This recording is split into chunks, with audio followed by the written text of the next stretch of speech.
मैं अर्चना सिंह, हिंदी की कक्षा में आपका स्वागत है। हम पढ़ रहे थे व्यंजन संधि। व्यंजन संधि में ष्टुत्व संधि, ष्चुत्व संधि, झल संधि, इन संधियों को हम पढ़ चुके हैं। अब आगे हम चत्व संधि के बारे में पढ़ेंगे। इस संधि की परिभाषा क्या है? वर्ग के तीसरे चौथे वर्ण के बाद तीसरा चौथा, अब मान लीजिए क वर्ग आप लेते हैं तो इसका तीसरा और चौथा वर्ण क्या होगा? ग और घ। किसी वर्ग का प्रथम द्वितीय, उसके बाद क्या हो? किसी भी वर्ग का पहला या दूसरा, और श ख स हो तो क्या होगा? उसी वर्ग का प्रथम वर्ण हो जाता है। किसी वर्ग के तीसरे चौथे वर्ण के बाद किसी वर्ग का पहला दूसरा हो या श ख स हो तो उसी वर्ग का पहला वर्ण हो जाता है। अब इसके उदाहरण को देखते हैं। अब यहाँ क्या है? सद। अब यह द क्या है? त थ द, त वर्ग का तीसरा वर्ण है। उसके बाद क्या होना चाहिए? पहला वर्ण होना चाहिए, पहला वर्ण हो। यहाँ पे क क्या है? क वर्ग का पहला वर्ण है तो क्या हो जाएगा? उसी का पहला वर्ण होगा। अब इसका जो तीसरा चौथा वर्ण आया है जिस वर्ग का, उसी वर्ग का पहला वर्ण हो जाएगा। तो ये द किस वर्ग का है? त वर्ग का। त वर्ग का तीसरा वर्ण है तो इसकी जगह पे पहला हो जाएगा तो क्या होगा? त, और फिर संधि होकर के क्या शब्द बनेगा? सत्कार। दूसरा उदाहरण देखिए, दिग, धन, पाल। अब ये ग क्या है? क वर्ग का तीसरा वर्ण है और यह पाल है, प क्या है? प वर्ग का पहला वर्ण है तो यहाँ पर क्या हो जाएगा? दिक्पाल। फिर यहाँ पर आइए, संपद, धन, समय। संपद में द, त थ द, उसके बाद क्या आया है? स आया, श ख स हो तो उसी वर्ग का पहला वर्ण हो जाता है तो द की जगह क्या हो जाएगा? त, और संधि होकर के क्या बनेगा? संपद, समय। अब दूसरी संधि के बारे में पढ़ते हैं। व्यंजन संधि में अनुस्वार संधि, जिसका सूत्र है मुंह अनुस्वार। यदि पद के अंत में म हो और उसके बाद पूर्ण व्यंजन हो तो म का क्या हो जाएगा? अनुस्वार हो जाएगा।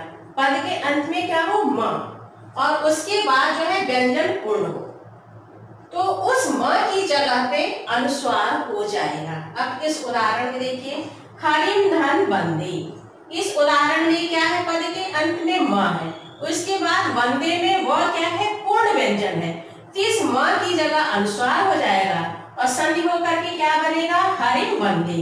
इस म की जगह अनुस्वार। अनुस्वार का समझते हैं ना, ऊपर जो एक बिंदी लगाते हैं उसे क्या कहते हैं? अनुस्वार, और दो बिंदियां जो नीचे बगल में लगाते हैं उसे क्या कहते हैं? विसर्ग। विसर्ग संधि के बारे में हम आगे पढ़ेंगे। अब दूसरे उदाहरण देखिए, विद्यालयम धन गच्छति। इस विद्यालयम के पद के अंत में क्या है? म, और उसके बाद ग क्या है? पूर्ण व्यंजन है तो इस म की जगह अनुस्वार हो जाएगा और क्या बनेगा? शब्द विद्यालयम गच्छति। अब हम तोरली संधि के बारे में पढ़ेंगे।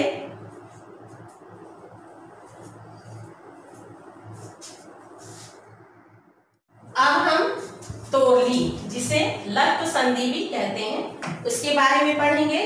लत्व संधि क्या है? यदि त वर्ग के बाद ल वर्ण आए, वर्ग त वर्ग, और उसके बाद क्या आए? ल वर्ण आए तो उस त वर्ग के स्थान पर ल हो जाता है। अब उदाहरण देखिए, तत् धन लीना।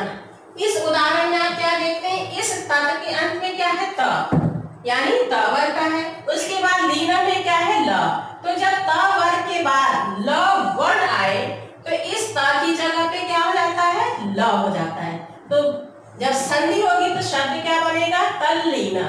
दूसरा उदाहरण देखिए, उत धन लेखा। इस उदाहरण में क्या आप देख रहे हैं कि उत में क्या है? त वर्ग है और उसके बाद क्या आया है? ल वर्ण आया है। इस त की जगह भी ल हो जाएगा और शब्द बनेगा उल्लेखा। और यह भी आप देख रहे हैं, इस त के नीचे भी हलंत लगा है, इस त के भी नीचे हलंत लगा है तो इनकी जगह पे जो ल शब्द बनेगा वह आधा बनेगा, इसीलिए यह क्या हो रहा है? उल्लेखा। अब इस उदाहरण में देखिए, उत धन लासा।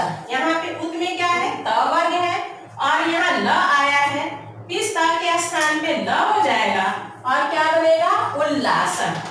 यहाँ देखिए ता का ध्वनि लय, यहाँ भी क्या है? त वर्ग है, उसके बाद ल आया है, तो इसलिए इस ता की जगह पर ल हो जाएगा और शब्द क्या बनेगा? तल्लय। इस तरह से आपने आज व्यंजन संधि में चतुर्थ संधि पढ़ी, अनुस्वार संधि पढ़ी और उसके बाद आपने तोरली संधि, इन संधियों के बारे में आज आपने पढ़ा। अब आपको यह व्यंजन संधि अच्छी तरह से समझ में आ गई होगी। What you're given, that's how we live it. Don't be mad at the system, it's simply how we've existed.